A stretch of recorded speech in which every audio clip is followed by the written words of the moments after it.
وحده لا شريك له وأشهد أن محمدا عبده ورسوله صلى الله عليه وعلى آله وأصحابه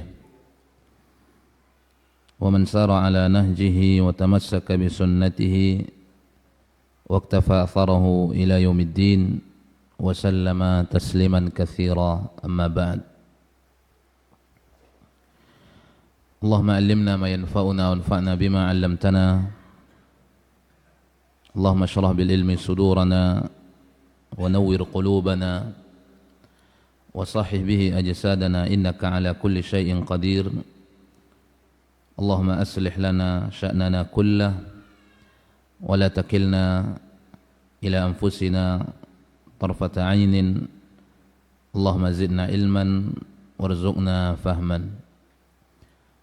قال الله تبارك وتعالى في كتابه الكريم بعد أعوذ بالله من الشيطان الرجيم يا أيها الذين آمنوا اتقوا الله حق تقاته ولا تموتن إلا وأنتم مسلمون يا أيها الناس اتقوا ربكم الذي خلقكم من نفس واحدة وخلق منها زوجها وبث منهما رجالا كثيرا ونساء واتقوا الله الذي تساءلون به والأرحام إن الله كان عليكم رقيبا يا أيها الذين آمنوا اتقوا الله وقولوا قولا سديدا يصلح لكم أعمالكم ويغفر لكم ذنوبكم ومن يطع الله ورسوله فقد فاز فوزا عظيما معاشر الكرام أحبتي في الله yang dimuliakan oleh Allah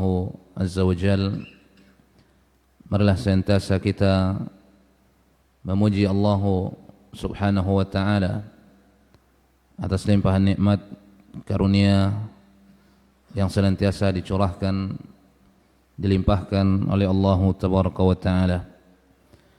Alhamdulillah, di subuh hari yang berkah ini, seiring hujan diturunkan oleh Allah Azza wa Jal, Allahumma sayyiban nafi'an mutirna bifadlillahi wa birahmatih, kita masih diberikan kesempatan oleh Allah Tabaraka wa Ta'ala.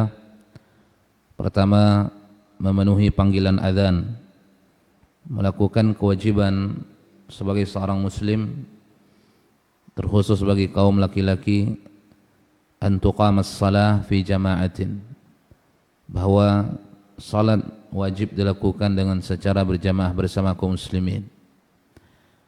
Dan kita berdoa kepada Allah Tabaraka wa Ta'ala bi asma'ihil husna wa sifatihil ulia, semoga ibadah salat yang baru saja kita lakukan diterima oleh Allah Tabaraka wa Ta'ala dan Allah jadikan sebagai pemberat timbangan-timbangan kebaikan kita pada hari kiamat. Kemudian yang kedua, kita berkumpul di tempat yang mulia ini dengan tujuan hadir ke dalam majalisul ilm. Mudah-mudahan kita berkumpul di tempat yang mulia ini dengan tujuan hati yang ikhlas kepada Allah Tabaraka wa Ta'ala, sehingga keutamaan-keutamaan daripada majalisul ilm diberikan oleh Allah Tabaraka wa Ta'ala kepada kita. Salawat dan salam tercurahkan untuk Rasulullah sallallahu alaihi wasallam, seorang rasul yang mesti kita ikuti. Tidak ada jalan kebahagiaan tanpa mengikuti Nabi sallallahu alaihi wasallam. Man ata'ahu dakhalal jannah wa man asahu dakhalan nar.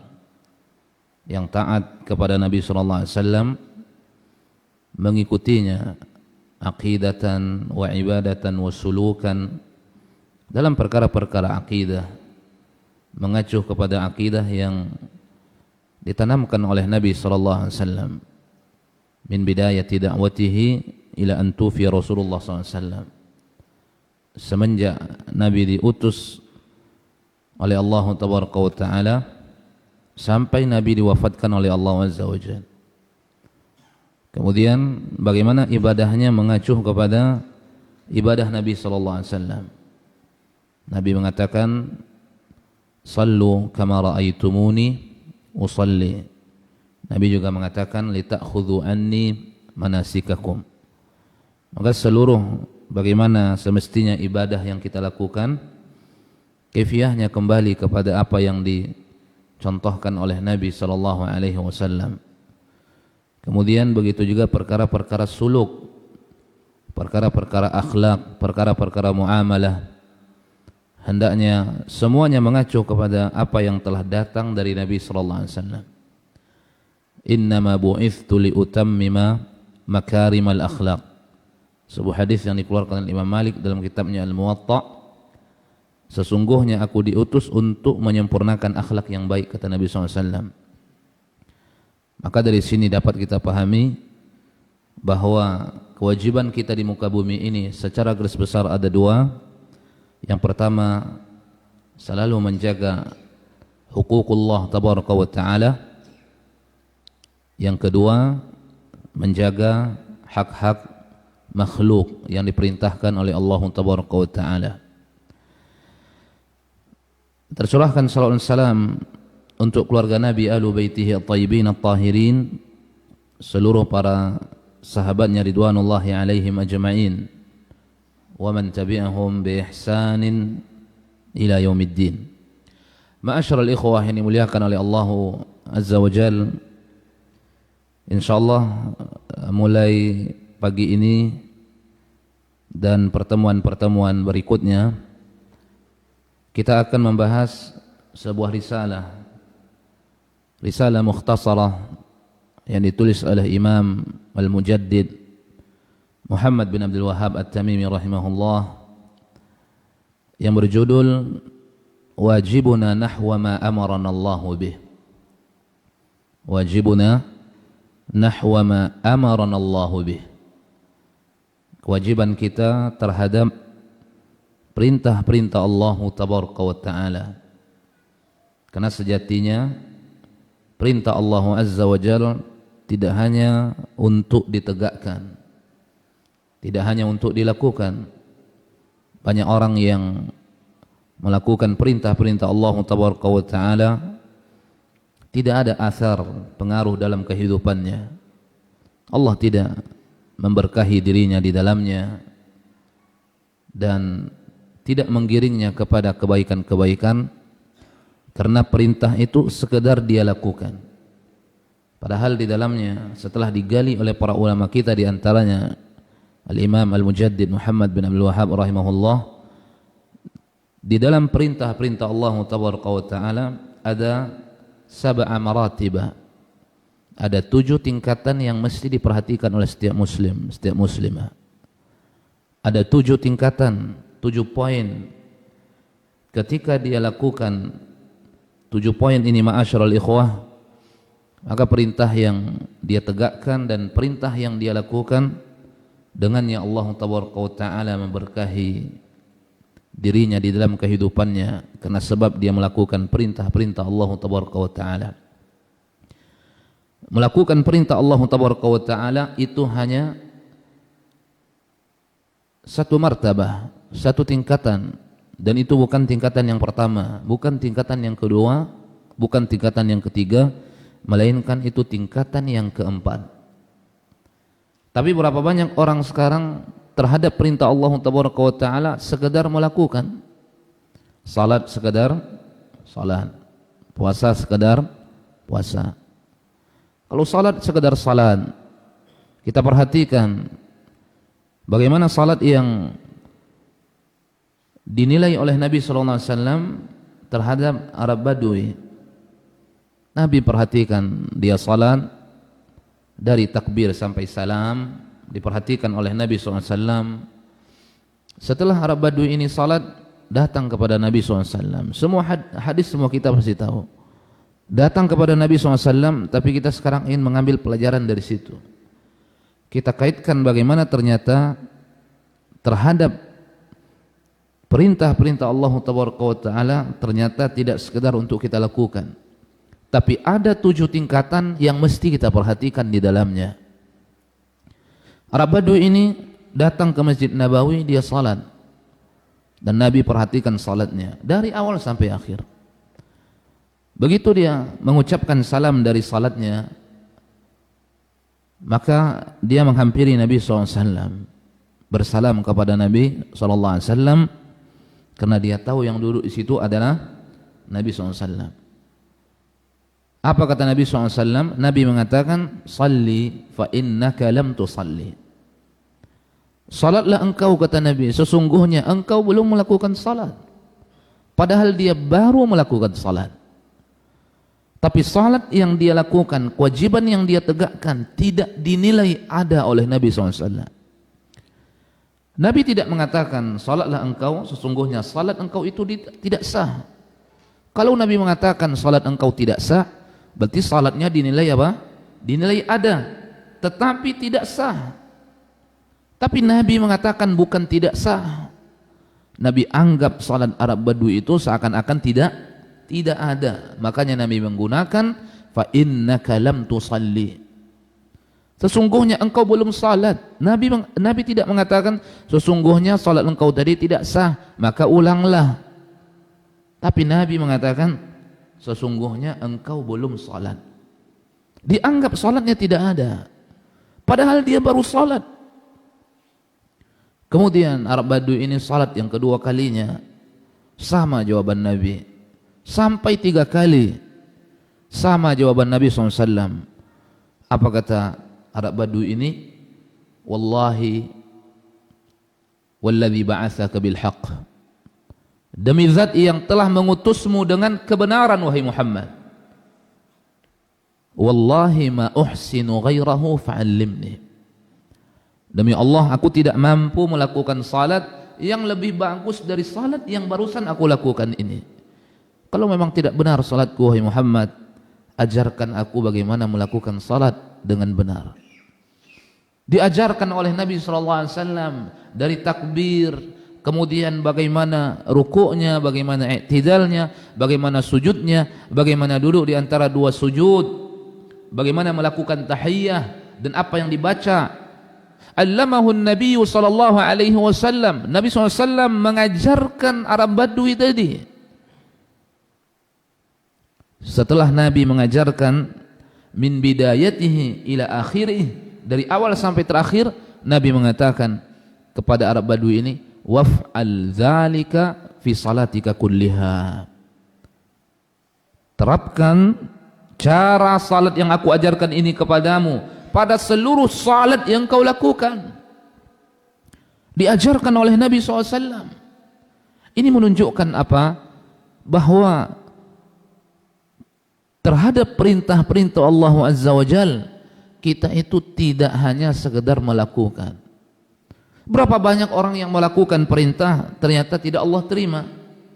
Berapa banyak orang yang melakukan, yang menegakkan kewajiban, ternyata Allah tidak memberkahi kehidupannya karena dia melakukan kewajiban itu. Berapa banyak orang yang menegakkan kewajiban tidak semakin dekat dirinya dengan Allah Azza wa Jal, yang seharusnya semakin dekat dirinya kepada Allah Tabaraka wa Ta'ala. Semakin kencang kewajiban dia tegakkan, semakin kencang pula ternyata maksiat dia lakukan. Tidak ada keberkahan yang Allah berikan kepadanya. Kenapa demikian? Karena perintah yang diperintahkan kepadanya dia sekedar melakukan. Padahal ada 7 maratiba, ada 7 tingkatan yang mesti diperhatikan dalam melaksanakan kewajiban-kewajiban yang diwajibkan oleh Allah Azza wa Jalla, yang diwajibkan oleh Nabi sallallahu alaihi wasallam. Bahkan dalam sebuah hadis Nabi mengatakan, innar rajul la yusalli 70 sanah. Ada seorang laki-laki, kata Nabi, alladzi la yantiqu anil hawa. Nabi tidak berbicara dengan hawa nafsu, in huwa illa wahyun yuha, hadis yang sahih. Innar rajul la yusalli 70 sanah. Seorang laki-laki salat selama 70 tahun. 70 tahun. Berapa ribu salat yang dilakukan selama 70 tahun? Berapa ribu sujud yang dilakukan selama 70 tahun? Berapa ribu ruku' yang dilakukan selama 70 tahun? Tapi apa kata Nabi? Lam tuqbal lahu salatun. 1 salat pun Allah tidak terima, kata Nabi. Ribuan salat dia lakukan, bahkan mungkin ratusan ribu, tapi satu salat tidak Allah terima. Betapa meruginya orang itu ketika dia bangkit di hadapan Allah Taala dan amalan salatnya dihisab, ternyata satu pun tidak dianggap salatnya oleh Allah Taala. Oleh karenanya ma'asyarul ikhwah, begitu juga kewajiban-kewajiban yang lain. Begitu juga perintah-perintah yang lain. Ada di dalam perintah Allah Taala itu yang mesti kita perhatikan, sab'a maratiba, 7 tingkatan. Jadi ketika seorang muslim istiqamah di atasnya, maka karena sebab itulah dirinya biidznillah akan diberikan rahmat. Tidak sekedar Allah terima ibadahnya, amalannya, tapi Allah merahmatinya, Allah memberkahinya, dan setiap amalan yang dia lakukan akan selalu bisa memberatkan timbangan-timbangan kebaikannya. Ingat ma'asyarul ikhwah, sesuatu yang paling kita inginkan di hadapan Tuhan nanti pada hari kiamat itu adalah beratnya timbangan kebaikan kita. Beratnya timbangan kebaikan kita. Karena itulah jaminan keselamatan. Kalau bukan itu, berkemungkinan kalau dia min ahli tauhid, ada kemungkinan bisa jadi Allah hapus dosa-dosanya, tetapi tidak pasti. Allah mengatakan liman yasha, bagi siapa yang Allah kehendaki. Tapi bagi yang tidak, kembali kepada pengaturan asalnya. Barang siapa yang berat timbangan kebaikannya, tempatnya di surga. Barang siapa yang berat timbangan kejahatannya, tempatnya di mana? Di neraka. Syekh Utsaimin mengatakan, walaupun sebesar biji zarrah berat timbangan kebaikannya, pasti Allah masukkan ke dalam surga. Jangankan sebesar biji zarrah, sama kebaikannya dengan keburukannya. Mereka disebut dengan sahibul a'rab. Mereka akan menunggu ketika Allah masukkan penduduk surga ke dalam surga, Allah masukkan penduduk neraka ke dalam neraka. Ada orang-orang yang menunggu, yang sama berat timbangan kebaikannya dengan timbangan keburukannya. Dan ujung-ujungnya pun mereka Allah masukkan ke mana? Ke dalam surga dengan rahmat kasih sayang Allah Taala. Dan sebaliknya kata Syekh Muhammad SAW, walaupun sebesar biji zarrah lebih berat timbangan keburukan seseorang, hukum asalnya tempatnya adalah neraka, kecuali dia mendapatkan apa? Ampunan dari Allah Azza wa Jalla. Tapi bisa jadi, berkemungkinan Allah tidak berikan kepastian. Allah hanya mengatakan liman yasha, bagi siapa yang Allah kehendaki. Tetapi siapa yang berat timbangan kebaikannya daripada timbangan keburukannya, pasti Allah masukkan dia ke dalam surga. Itu sesuatu yang pasti. Faman thaqulat mawazinuhu faulaika humul muflihun. Barang siapa yang lebih berat timbangan kebaikannya daripada timbangan keburukannya, mereka itulah orang-orang yang mendapatkan pintu keberuntungan. Tak mungkin orang yang beruntung Allah tempatkan dalam neraka. Maka setiap kita beramal, kita butuh. Dengan amalan itu Allah beratkan timbangan kebaikan kita. Dengan amalan itu Allah lebihkan timbangan-timbangan kebaikan kita. Tapi kita takut, andaikan amalan-amalan kita itu fungsinya bukan itu, tak semakin memberatkan timbangan kebaikan kita, tidak semakin memperbanyak amal-amal saleh kita, tidak semakin mendekatkan diri kita kepada Allah Azza wa Jal. Maka disebutkan oleh Al-Imam Al-Mujaddid Muhammad bin Al-Wahhab rahimahullah, ada 7 tingkatan yang mesti kita perhatikan terhadap perintah Allah Azza wa Jalla. Judul kitabnya Wajibuna Nahwa Ma Amaranallahu Bih. Artinya kewajiban kita terhadap perintah-perintah yang diperintahkan oleh Allah Subhanahu wa Ta'ala. Maka inilah yang akan kita baca satu persatu biiznillah dalam pertemuan kajian kita di hari Ahad pada pekan kedua dan keempat biiznillah. Kita baca apa yang disebutkan oleh Syekh Muhammad At-Tamimi. Qala rahimahullah, al-martabatul ula al-ilmu bihi. Al-martabatul ula al-ilmu bihi. Tingkatan yang pertama yang mesti diperhatikan oleh setiap muslim, setiap muslimah terhadap perintah-perintah Allah Azza wa Jalla, tingkatan yang pertama adalah al-ilmu bihi, yaitu mengilmuinya. Ini tingkatan yang pertama, tingkatan dasar. Dan itu juga yang beliau sebutkan dalam kitabnya Al-Usulul Thalatha wa Adillatuha. Beliau mengatakan, "I'lam rahimakallah annahu yajibu alaina ta'allumu arba'i masaila." Yang pertama adalah al-ilmu. Ketahuilah, semoga Allah merahmatimu, bahwa Allah mewajibkan kepada kita untuk mempelajari 4 perkara. Kata beliau, dari sekian banyaknya kewajiban-kewajiban, ada 4 yang diwajibkan oleh Allah Azza wa Jalla. Ada 4 yang Allah perintahkan. Yang pertama yang beliau sebutkan adalah al-ilmu bih, berilmu. Kewajiban. Makanya menuntut ilmu merupakan kewajiban dalam agama agar kita menjadi orang yang berilmu. Berilmu di atas akidah yang benar, berilmu di atas ibadah yang benar, berilmu di atas suluk, di atas akhlak, muamalah yang benar, yang dicerminkan oleh Nabi sallallahu alaihi wasallam. Minimal ilmu yang menjadi sebuah kewajiban untuk kita pelajari, itu minimal itu. Karena ilmu itu ditinjau dari hukum mempelajarinya ada 2. Ada ilmu yang mempelajarinya fardu ainin. Setiap orang itu wajib mempelajarinya. Kalau dia tidak mempelajarinya, dia berdosa. Dan dia akan bertanggung jawab di hadapan Allah Ta'ala. Yang kedua adalah ilmu yang hukum mempelajarinya fardu kifayah. Idza qama bihil ba'du saqatal ithmu 'anil bakin. Kalau sebagian orang sudah ada mempelajarinya, maka yang lain tidak wajib mempelajarinya, gugur kewajibannya, gugur dosanya.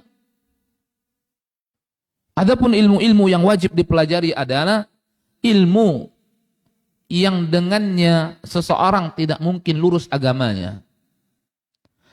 Saya ulangi, yang tanpanya seseorang tidak akan mungkin lurus agamanya.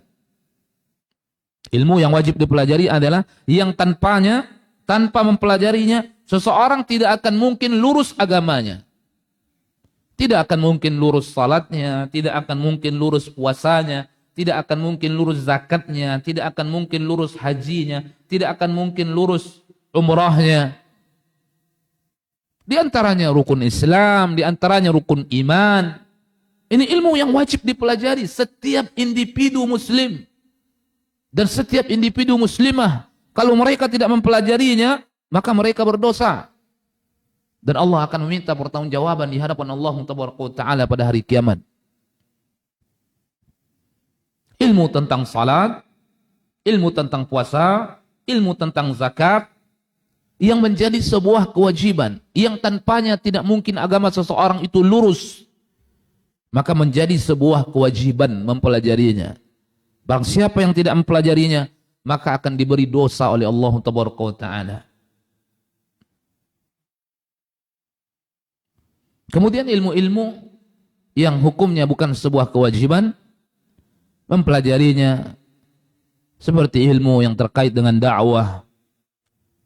Ini wajib dipelajari oleh orang-orang yang terjun dalam medan dakwah. Kemudian ilmu tentang perkara-perkara muamalah, ini wajib dipelajari oleh orang-orang yang bersentuhan dengannya. Begitu juga ilmu-ilmu yang lain. Maka setiap kewajiban yang Allah wajibkan, karena kewajiban mesti dilakukan oleh setiap muslim, muslimah, maka poin yang pertama, al-martabatul ula al-ilmu bihi. Tingkatan yang pertama terhadap kewajiban itu adalah mengilmuinya. Wajib setiap kewajiban itu kita ilmui. Apa kata beliau? idza arafa al-insanu anna Allah amara bit-tauhid wa naha 'anil syirki aw arafa anna Allah ahalla al-bai'a wa harrama ar-riba aw arafa anna Allah harrama akla mal al-yatim wa ahalla li waliyhi ay ya'kula bil ma'ruf in kana faqiran wajaba alayhi ay ya'lama al-ma'mura bihi wa yas'ala anhu ila ay ya'rifahu wa ya'lama al-manhi anhu wa yas'ala anhu ila ay ya'rifahu. Wa'tabir dhalika bil mas'alati al-ula wa hiya mas'alatu at-tauhid wasyirki. Aktsarun nasi 'alima anna at-tauhid haqqun wasyirka batilun walakin a'rada anhu wa lam yas'al. وعرف أن الله حرم الربا وباع واشترى ولم يسأل وعرف تحريم أكل مال اليتيم وجواز الأكل بالمعروف ويتولى مال اليتيم ولم يسأل. Ini poin yang pertama yang beliau sebutkan tentang wajibnya seseorang mengilmui perintah yang diperintahkan oleh Allah Tabaraka wa Ta'ala. Kita baca. Idza arafa al-insan, apabila seseorang sudah mengetahui anna Allah amara bit-tauhid, bahwa Allah memerintahkan seseorang itu untuk bertauhid, wa naha 'anil syirki, dan Allah telah melarang seseorang itu dari kesyirikan. Au arafa, dan dia juga telah mengetahui bahwa Allah menghalalkan jual beli dan mengharamkan riba. Au arafa, atau seseorang juga telah mengetahui annallaha, bahwa Allah telah mengharamkan memakan harta anak yatim dan menghalalkan bagi walinya memakannya dengan cara yang baik. Nanti kita terangkan. In kana faqiran, apabila dia seorang yang fakir, wajaba alaihi ay ya'lamal ma'mur, maka kewajibannya adalah mengetahui, mempelajari apa yang diperintahkan kepadanya dan bertanya sehingga dia mengetahuinya. Wa ya'lamal manhi, dan hendaknya dia juga mengetahui sesuatu yang dilarang untuknya dan bertanya sehingga dia mengetahuinya. Jadi beliau di sini menyampaikan tolak ukurnya, pertama tentang tauhid dan tentang syirik. Kemudian tentang halalnya jual beli dan haramnya riba. Kemudian tentang haramnya makan harta anak yatim. Kemudian dibolehkan kepada wali yang fakir, yang tidak punya kesanggupan. Beliau ingin menyebutkan kepada kita, ma'asyiral ikhwah, berapa banyak terhadap perintah-perintah ini hakikatnya orang tidak mengetahuinya, tidak mengilmuinya, tidak mempelajarinya, sehingga mereka keliru. Mereka menyangka berada di atas tauhid, ternyata mereka berada di atas syirik. Mereka menyangka bahwa muamalah jual beli yang mereka lakukan, jual beli yang dihalalkan, ternyata itu merupakan jual beli yang diharamkan. Sebabnya apa? Sebabnya tidak mengilmuinya, tidak mempelajarinya, tidak mengetahuinya. Berapa banyak orang yang keliru, sekedar melakukan, sekedar bertauhid, tapi masih bercampur baur dengan kesyirikan. Makanya tentang tauhid itu Allah sebutkan apa? Tidak boleh mencampur baurkan tauhid dengan kesyirikan. Sekarang berapa banyak seseorang yang berdiri di atas tauhid menurut keyakinan dia, di waktu yang sama dia melakukan kesyirikan kepada Allah Tabaraka wa Ta'ala. Karena dia tidak mempelajari tauhid. Makanya Allah mengatakan dalam Al-Quran, alladzina amanu wa lam yalbisu imanahum bizulmin. Orang-orang yang beriman, yang tidak mencampur baurkan keimanannya dengan kesyirikan. Karena tidak mungkin diterima oleh Allah Azza wa Jalla. Seseorang bertauhid, tapi di waktu yang sama dia juga melakukan kesyirikan. Karena dia tidak mengilmuinya, karena tidak mengetahuinya kewajiban ini. Sehingga menurut dia melakukan kewajiban tauhid. Ternyata dia justru melakukan kesyirikan kepada Allah Tabaraka wa Ta'ala. Berapa banyak orang yang menyangka dirinya di atas tauhid, tapi dia melakukan kesyirikan kepada Allah Azza wa Jalla. Tidak sedikit ma'asyiral ikhwah. Kenapa demikian? Karena tauhid yang mereka lakukan, yang mereka tegakkan, mereka tidak mempelajarinya. Dan dakwah yang paling besar perhatiannya kepada tauhid adalah dakwah salafiyah, ma'asyiral muslimin. Kemudian beliau mengatakan, wa'tabi dzalika bil mas'alatil ula. Engkau perhatikan masalah yang pertama, atau engkau cermati masalah yang pertama, yaitu mas'alatut tauhid wasyirk. Aktsarun nas alimat tauhid haqqun. Kebanyakan manusia mengetahui adalah tauhid kebenaran. Bahkan tidak hanya kaum muslimin saja. Tauhid adalah kebenaran. Wasyirku batilun. Kesyirikan adalah kebatilan. Menduakan yang disembah itu adalah kebatilan. Meyakini satu-satunya yang disembah itu adalah tauhid. Tetapi aktsarun nas alimat tauhid haqqun wasyirku batilun walakin a'rada anhu wa lam yas'al. Tapi banyak manusia, ingat beliau tidak hanya sekedar menyebutkan kaum muslimin di sini. Karena jati diri seseorang itu akan bergantung hakikatnya hanya kepada satu itu. Dalam kondisi yang kepepet, dalam kondisi yang muttar, terdesak, yang dia ingat itu satu-satunya, dialah yang maha satu itu. Maka orang-orang musyrik ketika mereka berlayar di tengah lautan, lupa semua sesembahan yang mereka sembah selain daripada Allah Azza wa Jalla. Lupa Tuhan Lata, lupa Tuhan Uzza, lupa Tuhan Manat, dan lupa sembahan yang mereka sembah. Tidak ada mereka panggil di tengah lautan.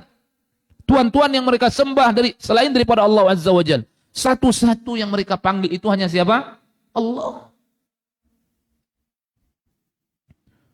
فَإِذَا رَكِبُوا فِي الْفُلْكِ دَعَوُا اللَّهَ مُخْلِصِينَ لَهُ الدِّينَ فَلَمَّا نَجَّاهُمْ إِلَى الْبَرِّ إِذَا هُمْ يُشْرِكُونَ. Kalau mereka berlayar di tengah lautan, mulai ombak menerjang mereka,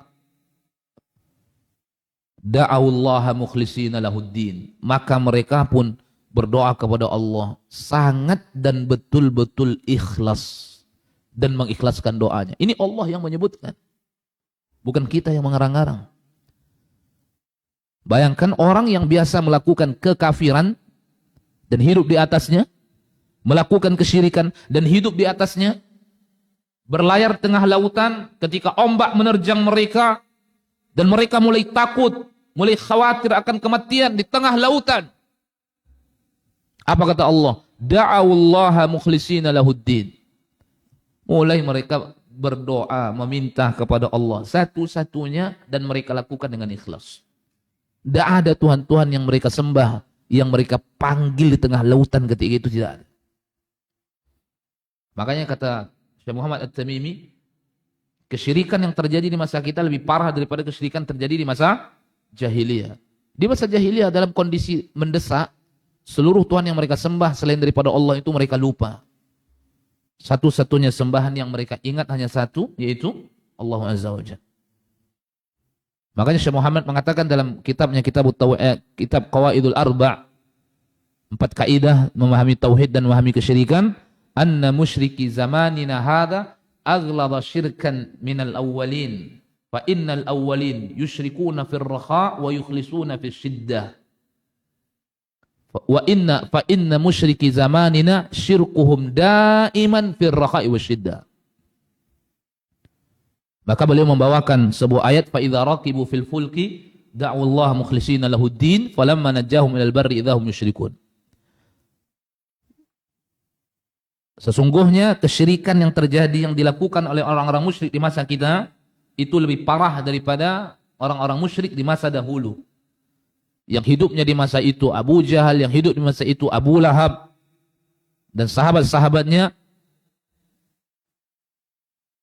Sesungguhnya kesyirikan yang dilakukan oleh orang-orang jahiliyah itu dalam keadaan mudah, dalam keadaan lapang. Wa yukhlisuna fisyiddah. Tapi begitu datang kondisi yang mendesak, mereka mengikhlaskan penghambaannya kepada Allah Azza wa Jalla. Wa musyriki zamanina, orang-orang yang melakukan kesyirikan di masa kita, kesyirikan yang mereka lakukan, mau dalam keadaan mudah, mau dalam keadaan lapang, atau dalam keadaan sempit. Pada asalnya jati diri seseorang ketika dia sulit, dia akan ingat yang satu itu. Al-Wahid, Al-Ahad, Allah. Dan itu yang dilakukan oleh orang-orang musyrik di masa dahulu.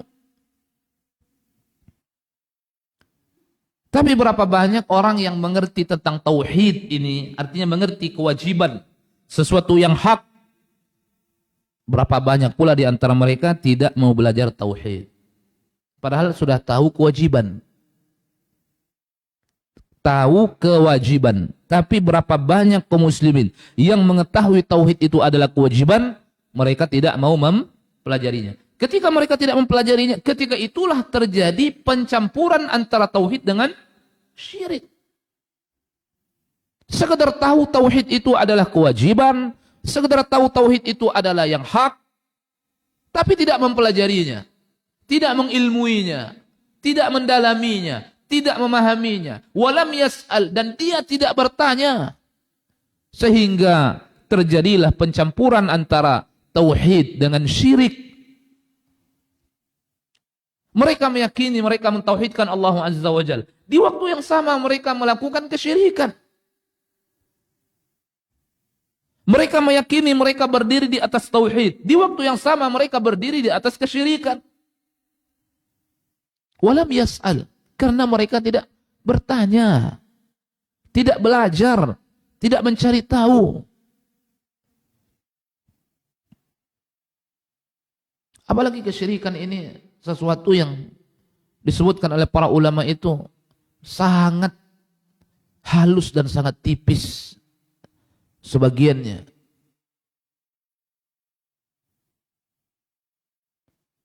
Makanya Ibrahim alaihissalam berdoa kepada Allah Azza wa Jalla.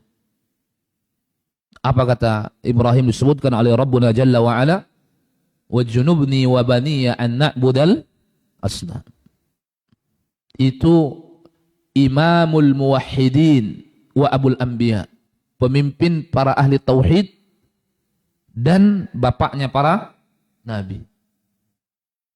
Maka ketika Syekh bin Baz memberi kajian tentang tafsir ketika itu dalam muhadarah yang beliau sampaikan rahimahullah, ketika membaca ini ayat sampaikan meneteskan air mata itu. Ketika membaca ayat Ibrahim ketika membangun Ka'bah itu. Wa idh rafa'u Ibrahimul qawa'idal baiti wa Ismail rabbana taqabbal minna innaka antas samiul alim. Bagaimana doa munajat yang dipanjatkan oleh Ibrahim alaihissalam ketika beribadah kepada Allah Taala, dia khawatir tidak diterima ibadahnya sehingga dia berdoa kepada Allah Azza wa Jalla di tempat yang begitu mulia. Padahal tingginya pentauhidan yang ada dalam dirinya, pasti Allah kabulkan doanya. Tapi sampai berdoa kepada Allah, tidak hanya diminta amalan-amalannya diterima oleh Allah Azza wa Jalla, tapi agar dijauhkan dirinya dari kesyirikan. Wajnubni wa baniya an na'budal asnam. Apa kata para ulama? Faman ya'mal anil bala' ba'da Ibrahim. Kalau Ibrahim saja merasa tidak aman dari bahaya kesyirikan, lalu siapa yang merasa aman setelahnya dari kesyirikan itu? Yang Ibrahim itu sudah jelas teruji pentauhidannya, diancam dibakar oleh kaumnya, dan sudah dibakar, tapi tidak goyah tauhidnya.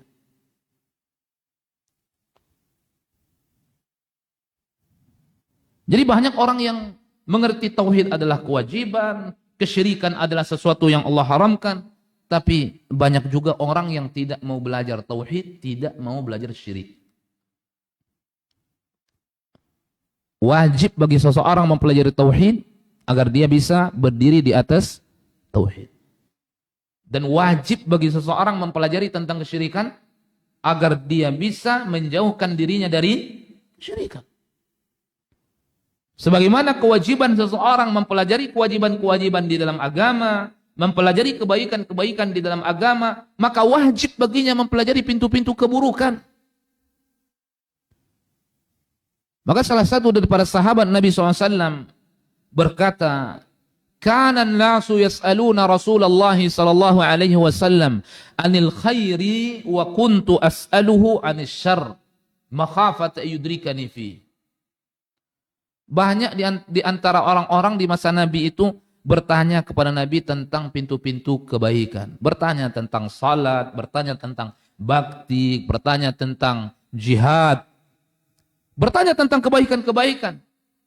Lalu Hudzaifah ini berkata, "Wa kuntu as'aluhu 'anil syarri." Tapi aku bertanya kepada Nabi tentang pintu-pintu keburukan, makhafata yudrikani fi, karena aku takut andaikan aku tidak tahu tentang pintu-pintu keburukan, diriku terjerumus ke dalam keburukan itu. Makanya salah satu kitab yang memuat tentang Abwabul Kabair itu ditulis oleh Syekh Muhammad, ditulis oleh Imam Az-Zahabi, itu diterangkan tentang itu oleh beliau di awalnya. Bahwa sebagaimana kita penting mempelajari kebaikan, kita juga penting mempelajari keburukan. Kebaikan kita pelajari agar kita berdiri di atas kebaikan itu. Keburukan kita pelajari agar kita bisa menjauhkan diri kita dari keburukan. Karena banyak orang yang tidak mengetahui tentang pintu-pintu keburukan, akhirnya mereka masuk ke dalam keburukan-keburukan itu. Maka dua hal ini yang pertama dijadikan tolak ukur oleh beliau. Tauhid dan syirik. Berapa banyak orang yang sekedar tahu tauhid adalah kewajiban, syirik adalah sesuatu yang haram. Tapi banyak orang yang tidak mengilmuinya. Banyak yang tidak mempelajarinya. Akhirnya terjerumus ke dalam kesyirikan dan meninggalkan tauhid. Kemudian beliau mengatakan, "Wa arafa anna Allah harrama ar-riba wa ba'a washtara wa lam yas'al." Dan seseorang juga telah mengetahui hukum jual beli. Jual beli adalah halal. Maka semua manusia melakukan. Baik dia sebagai pembeli atau dia sebagai penjual. Al-insan imma ba'i'un wa imma mushtarin. Manusia imma dia menjadi pembeli atau menjadi pedagang. Karena itu sesuatu yang dihalalkan di dalam agama. Wa ahallallahu al-bai'a. Kemudian washtara wa ba'a washtara wa lam yas'al. Karena jual beli Allah halalkan, Allah izinkan, dan itu kemudahan bagi setiap manusia, maka manusia pun melakukan jual beli itu. Tapi kelirunya di mana? Wa lam yas'al. Dia tidak mau bertanya atau mempelajarinya atau mengilmuinya, sehingga terjerumus ke dalam jual beli yang Allah haramkan. Baik jual beli yang mengandung gharar di dalamnya, yang mengandung penipuan di dalamnya, yang mengandung unsur-unsur yang diharamkan atau mengandung riba atau yang semisal dengannya. Kenapa? Karena mereka tidak mengilmuinya, tidak mempelajarinya. Sekedar mengetahui jual beli ini halal, sekadar mengetahui profesi penjual halal, kemudian membeli itu halal, wa ahallallahu al-bai'a, dan kalimat-kalimat al-bai'a mencakup di situ al-bai' wal mushtari, maka dilakukan, imma dia menjadi pedagang atau dia menjadi pembeli. Walam yas'al, kemudian dia tidak bertanya, tidak menuntut ilmu. Sehingga berapa banyak orang yang melakukan jual beli itu di atas ketidakjujuran, ketidaktransparan. Padahal andaikan mereka lakukan itu semua dengan di atas kejujuran, transparan, jual beli itu salah satu amalan yang akan Allah berkahi. Harta yang didapatkan dari keringat jual beli itu harta yang berkah, masyarul muslimin. Apa kata Nabi SAW? Nabi mengatakan, al-bay'ani bil khiyar ma lam yatafarraqa. wa in sadaqa wa bayyana burika lahuma fi bai'ihima wa in kadzaba wa katama muhiqat barakatu bai'ihima. Dua orang yang sedang melakukan transaksi, al-bai' wal mushtari, pedagang, penjual dan pembelinya. Dua orang yang sedang melakukan transaksi bil khiyari, masing-masing mereka punya hak pilih untuk melangsungkan jual belinya atau membatalkan jual belinya, malam yatafarraqa, selagi mereka belum berpisah dari majlis jual beli itu, dari tempat jual beli itu. Oh, si pedagang mengatakan, afwan, saya tidak jadi menjualkan ini kepada Anda, ternyata saya membutuhkan. Sebelum mereka berpisah ini boleh. Dan sekarang berapa banyak pembeli marah ketika diucapkan hal itu oleh apa? Penjual, karena tidak berilmu. Atau si pembeli mengatakan, afwan akhi, ana tidak jadi membeli. Ternyata ada di rumah, saya lupa tadi. Berapa banyak penjual merasa kesal dan berbungkam masam kepada pembeli ketika ternyata pembeli tidak jadi membelinya. Padahal itu boleh. Punya hak pilih masing-masing mereka. Tapi kenapa itu terjadi? Karena mereka tidak mengilmuinya. Dan itu boleh dalam Islam. Nabi mengatakan, malam yatafarraqa, selagi mereka belum berpisah. Tapi kalau sudah berpisah, datang pembeli menelpon sama penjual, afwan akhi, aku enggak jadi membeli daganganmu, nanti aku antar. Maka si penjual boleh menolaknya. Itu hak dia. Karena mereka sudah berpisah dari majelis jual beli itu. Itu salah satu contoh yang ringan saja. Berapa banyak orang yang tidak mengilmui tentang perkara ini terjerumus ke dalam sesuatu yang haram. Terjerumus kepada sesuatu yang dibenci oleh Allah Tabaraka wa Ta'ala. Kemudian beliau mengatakan terakhir, wa arafa tahrima akl mal yatim wa jawaz al akal bil ma'ruf wa yatawalla mal yatim wa lam yas'al. Begitu juga contohnya kata beliau, banyak di antara orang mengetahui haramnya memakan harta anak yatim dan bolehnya memakan harta anak yatim dengan cara yang baik bagi walinya apabila dia fakir, miskin. Contohnya, meninggal seseorang, lalu dia meninggalkan anak kecil. Anak kecil ini, andaikan yang meninggal itu punya harta yang banyak, maka anak kecil ini pasti dapat harta warisan. Dapat harta warisan. Walaupun masih kecil, jangan mentang-mentang kecil, tidak dikasih, haram hukumnya. Ahli waris yang sudah besar, yang mengambil itu harta, tidak memberikan kepada adiknya yang masih kecil itu, sama dia makan harta haram. Berarti dia makan harta anak yatim. Dan itu akan menjadi api di dalam perutnya pada hari kiamat itu. Innal ladzina ya'kuluna amwalal yatama zulma innama ya'kuluna fi butunihim nara. Sekarang berapa banyak praktek seperti itu terjadi? Yang mendapatkan hanya abang-abang yang sudah dewasa, karena dia masih kecil, dia tidak diberikan apa-apa. Ini kezaliman. Jangankan sudah lahir, janin dalam rahim seorang wanita, itu ada takarannya, ada pembelajarannya disebutkan oleh para ulama. Mirasul hamal. Dan itu disebutkan. Sekarang umur 2 tahun, 3 tahun, 4 tahun tidak diberikan karena alasan masih kecil yang nanti akan menanggungnya ibunya. Lalu semua harta warisan diambil oleh abang-abangnya, oleh kakaknya. Ini sesuatu yang haram, kezaliman. Dan itu akan menjadi api di dalam perutnya pada hari kiamat itu. Innama ya'kuluna fi butunihim nara.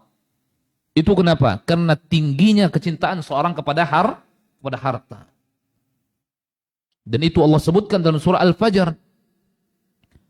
Sampai kalian itu wa ta'kuluna turatha aklan lamma. Sampai kalian memakan harta warisan itu dengan cara yang keji, dengan cara yang batil. Maka ketika diberikan anak kecil tadi warisan, tidak mungkin dia memegangnya karena dia masih kecil. Maka kalau di situ tidak ada ibunya misalnya, ibunya mungkin sudah meninggal juga, mungkin yang memegangnya kakeknya, mungkin yang memegangnya pamannya. Pamannya ini orang fakir, pamannya orang miskin. Maka untuk membiayai kehidupannya, boleh sang paman ini langsung hidup di dalam harta anak yatim itu. Tapi tidak boleh melebihi kebutuhan. Sesuai dengan kebutuhan. Apa yang dia butuhkan? Untuk sewa rumah, untuk makan, untuk minum, untuk beli pakaian-pakaian, dan tidak dilakukan dengan boros. Maka itu boleh dalam syariat. Sebagian para ulama mengatakan dengan sewajarnya, sebagian lagi berpendapat apa? Kira-kira kalau anak yatim ini diupahkan untuk memeliharanya, kira-kira upahnya berapa? Misalnya upahnya 2 juta misalnya sebulan atau 3 juta. Maka 3 juta itulah yang berhak diambil oleh kakeknya tadi, oleh pamannya. Sebagian pendapat berkata begitu. Sebagian pendapat tidak mesti ditakar dengan nominal tertentu, intinya sekedar untuk menutupi kebutuhan primer, kebutuhan wajib sang wali tadi. Maka boleh, andaikan dia orang miskin. Maka nanti ketika anak itu sudah dewasa, sudah bisa berinteraksi dengan harta, tinggal sampaikan, nak, dulu ketika engkau masih kecil, ayahmu meninggal. Tidak ada orang yang bisa menjagamu kecuali kakek, kecuali paman. Dan paman memang dalam kondisi sulit juga. Dulu harta itu jumlahnya segini, tetapi karena paman juga hidup langsung bersama harta itu, bersama dirimu, maka terambil sebanyak ini dan inilah sisanya. Sekarang ambillah olehmu karena ini adalah hartamu. Fadfa'u ilaihim amwalahum, kata Allah Azza wa Jalla. Setelah mereka dewasa, bisa berinteraksi dengan harta, kembalikan semua harta mereka itu kepada mereka. Sekarang berapa banyak, kata beliau, berapa banyak orang yang mengurusi yang seperti ini, walam yas'al, dia tidak mau bertanya. Sehingga apa? Termakanlah harta-harta anak yatim melebihi yang hanya diizinkan di dalam agama Islam. Maka kewajiban kita pertama sekali itu terhadap seluruh perintah-perintah Allah Azza wa Jalla. Perintah Nabi SAW adalah al-ilmu bihi, mengilmuinya. Mudah-mudahan yang kita sampaikan di pagi hari ini bermanfaat. InsyaAllah kita lanjutkan di pertemuan berikutnya. Nanti kita sebelum menyampaikan poin yang kedua, kita akan sampaikan sedikit motivasi tentang menuntut ilmu. Bagaimana tingginya kedudukan orang-orang yang menghabiskan usianya di jalan talabul ilm. Semoga Allah Taala membimbing kita di atas ilmu dan amal, di atas sunnah-sunnah Nabi sallallahu alaihi wasallam. Allahumma aqsim lana min khasyatika ma tahulu bihi bainana wa baina ma'siyatik, wa min ta'atika ma tuballighuna bihi jannatak, wa min al-yaqini ma tuhawwinu bihi alaina masa'ib ad-dunya. Allahumma matti'na bi asma'ina wa absarina wa quwwatina ما أحييتنا واجعله الوارث منا واجعل ثأرنا على من ظلمنا وانصرنا على من عادانا ولا تجعل مصيبتنا في ديننا ولا تجعل الدنيا أكبر همنا ولا مبلغ علمنا ولا تسلط علينا من لا يخافك فينا ولا يرحمنا سبحانك اللهم وبحمدك أشهد أن لا إله إلا أنت وأستغفرك وأتوب إليك. السلام عليكم ورحمة الله وبركاته.